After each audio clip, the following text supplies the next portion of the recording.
Film dimulai dengan adegan kejar-kejaran kuda di daerah perbukitan. Suku bukit sedang merampok beberapa orang asing dan kuda-kudanya.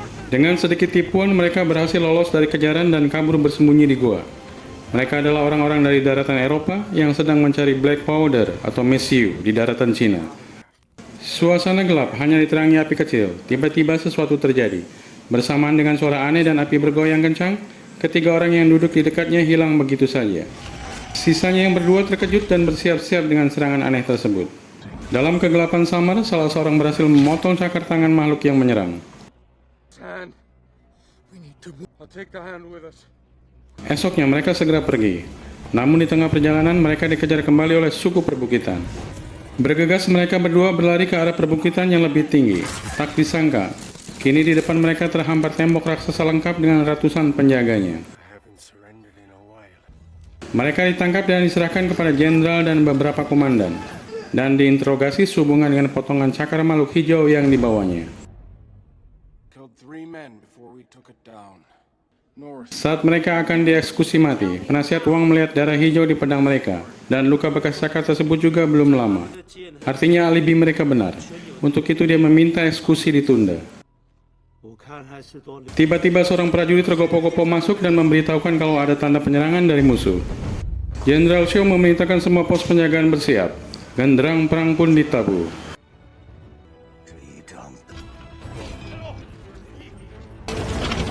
Pasukan bergerak cepat, semua orang bersiap, seolah mereka sudah menunggu momen ini. Dan dari kejauhan sesuatu muncul dari kabut. Makhluk-makhluk hijau itu akhirnya terlihat. Mereka disebut Tao Te, monster buas dan kekuatan luar biasa, bergerak dalam kelompok, menyerang tanpa rasa takut dan memiliki satu tujuan, menghancurkan segalanya. Serangan pertama dimulai. Pasukan jarak jauh melemparkan bola-bola api besi. Pasukan pemanas serentak menghujani Tao Te dengan ribuan anak panah, namun mereka semakin mendekat ke tembok. Pasukan Crane segera menahan gempuran Tao Te dengan melompat dari tembok menggunakan tali, langsung menyerang monster di bawah. Namun sesuatu terasa berbeda. Jumlah monster lebih banyak dari biasanya, dan mereka lebih agresif.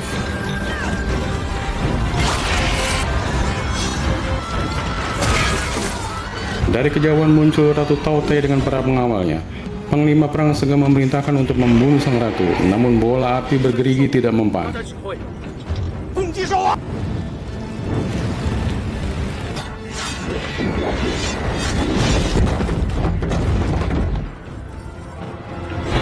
Sang ratu murka memerintahkan pasukannya untuk segera menguasai tembok. Perlawanan sengit terus berlangsung, namun pasukan elit Ordo tanpa nama kewalahan mengatasi serbuan ribuan Tao Te. Serbuan ribuan Tao Te yang meringsek ke tembok pun mendapat perlawanan mati-matian dari semua pasukan yang berusaha agar monster tidak menembus tembok. Namun, beberapa Tao Te berhasil meloncat masuk dan langsung dihadang oleh pasukan jarak dekat. Terjadi pertempuran yang tidak imbang. Satu monster Tao Te bisa menewaskan beberapa prajurit sekaligus. Sementara itu, William dan Topher yang adalah tawanan pasukan Ordo tanpa nama yang terikat di dekat tembok menyaksikan semua pertempuran. Dalam ketakutan, mereka pun berhasil dilepaskan oleh Ballard, tahanan lainnya. Dan dengan keahlian perangnya, William dan Topher pun ikut terjun dalam pertempuran. Kerjasama mereka berhasil menewaskan Tao Te dengan memenggal kepalanya. William menahan serangan Tao Te lainnya dengan tombak yang dia tancapkan di mulut monster tersebut, dan menusuk mata Tao Te dengan tombak lainnya.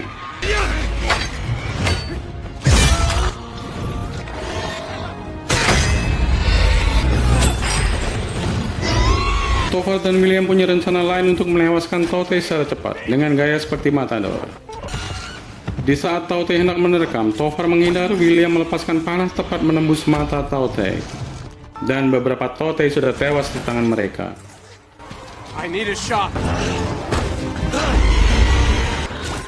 Di saat yang bersamaan, sang Ratu Tao Te seakan tahu kalau cuma sedikit pasukannya yang berhasil menembus tembok dan malah tewas dibantai, memberikan sinyal agar pasukannya segera mundur. Sepertinya sang ratu punya rencana mematikan untuk serangan berikutnya. Sementara itu, William dan Topher yang sedang beristirahat kedatangan Ballard. Ternyata Ballard sudah 25 tahun ditahan di situ. Dia adalah orang yang punya tujuan yang sama, yaitu mencari mesiu, namun tertangkap dan tidak bisa kemana-mana. Karena kehebatannya dalam membunuh Tao Te, Panglima Perang Jenderal Shaw memuji William dan Topher, serta mengundang mereka pada jamuan makan. Jenderal dan para komandan terpukau dengan kemampuan William dalam memanah.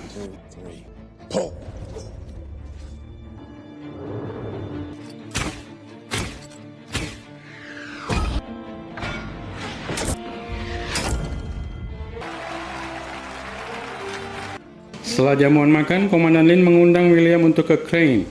Mereka berbincang-bincang. William tertegun ketika Komandan Lin berbicara mengenai Shinren atau kepercayaan. Hati nurani William sedang diuji.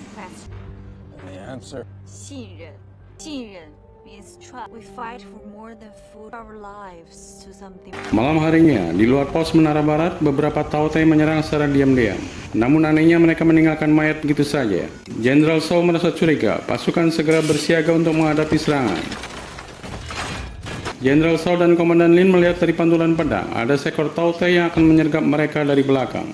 Secara serentak kedua Tautai langsung menyerang pasukan. Komandan Lin berhasil menebas Tautai yang menyerang dari belakang, namun Jenderal Shaw terkena terkaman Tautai sebelum monster itu tewas. Sebelum meninggal, Jenderal Shaw menyerahkan kepemimpinan kepada Komandan Lin.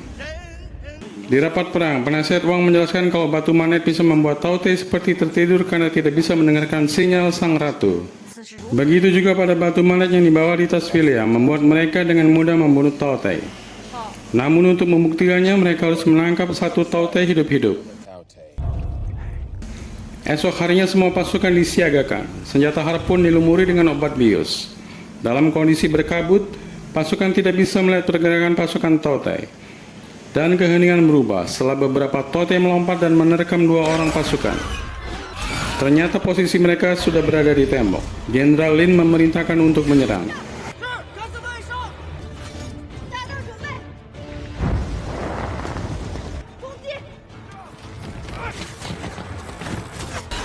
Dalam serangan ini jumlah Tautai yang dikerahkan sang ratu sangat sedikit. Entah apa yang sedang direncanakannya.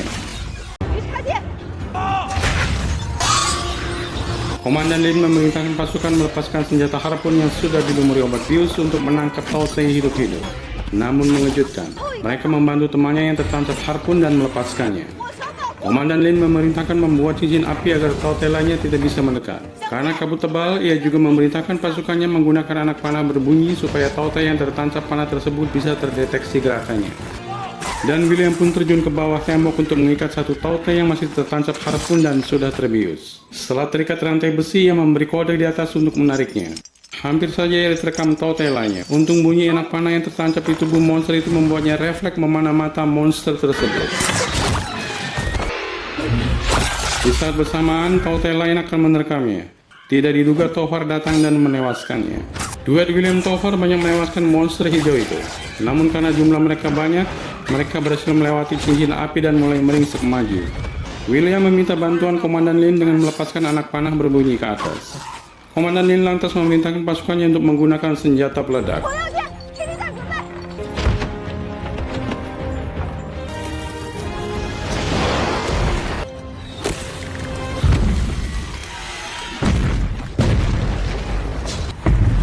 Tofar dan William selamat.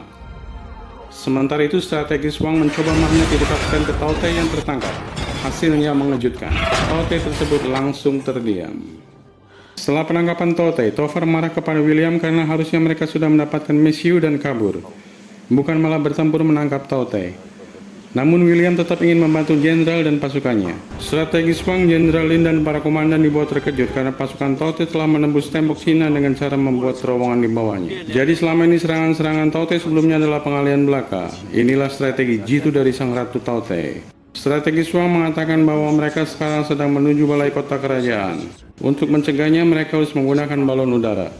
Jenderal Lin setuju dan segera memerintahkan pasukannya untuk bersiap. Kesibukan para pasukan dimanfaatkan Bala dan Tofar untuk mencuri banyak mesiu, namun kepergok William. Tofar berusaha meyakinkan William kalau sekarang saat yang tepat untuk kabur dan membawa banyak mesiu. Karena William menghalangi, akhirnya Bala melepaskan karung berat tepat di atas kepala William. William pingsan.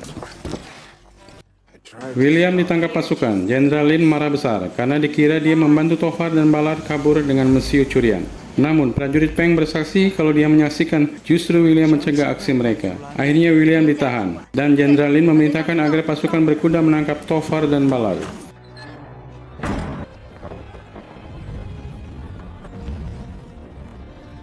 William pun dilepaskan dan menemui strategis Wang. Menurut Wang, Jenderal Lin melepaskannya dan William boleh pergi. Namun William memilih untuk ikut bertempur dan menyusul Jenderal Lin menggunakan balon udara.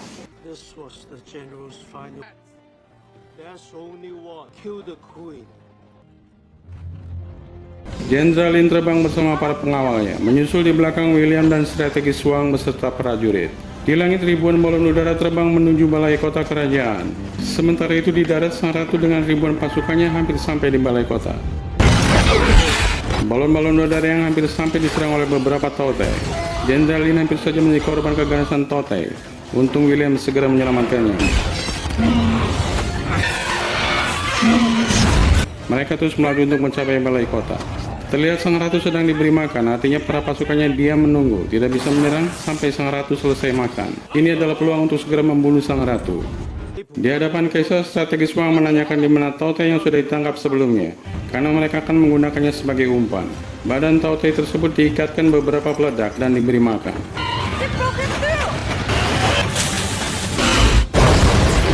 Perlahan strategi Shuang menjauhkan magnet darinya, dan Tautai tersebut terbangun. Langsung makan dan keluar mencari sang ratu untuk memberinya makan. Disinilah kesempatan William untuk membidik Tautai tersebut dan meledakkan sang ratu.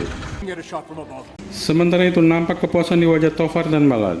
Di saat Tofar bingung dengan arah jalan, Balad memintanya untuk jalan kaki ke arah bukit. Tofar mengiyakan, namun yang terjadi adalah Balad melarikan kuda dan mesyunya meninggalkan Tofar. Tak lama mengkhianati temannya, Balad pun tertangkap suku bukit. Namun karena tidak mengerti dengan barang sitaan, mereka melemparkannya ke api dan meledak.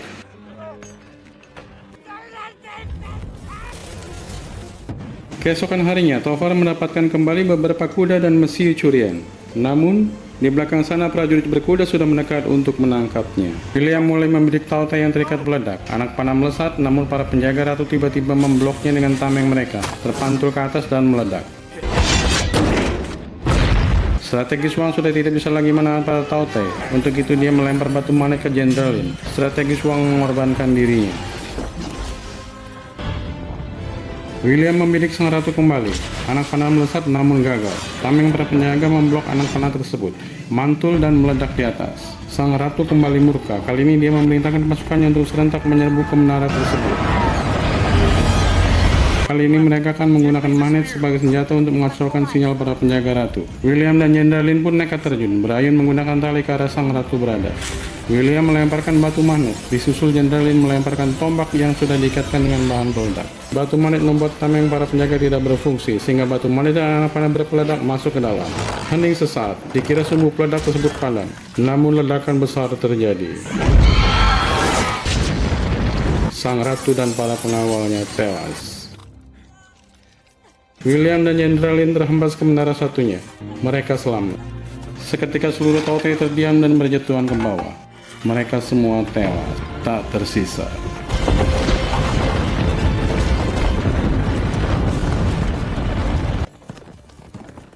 William datang dengan pengawalan pasukan berkuda menuju ke tempat di mana Tofar ditahan. Dia dengan sukarela menukar hadiah mesiu dengan kebebasan Tofar. Jenderal Lin datang, mengucapkan terima kasih sekaligus perpisahan.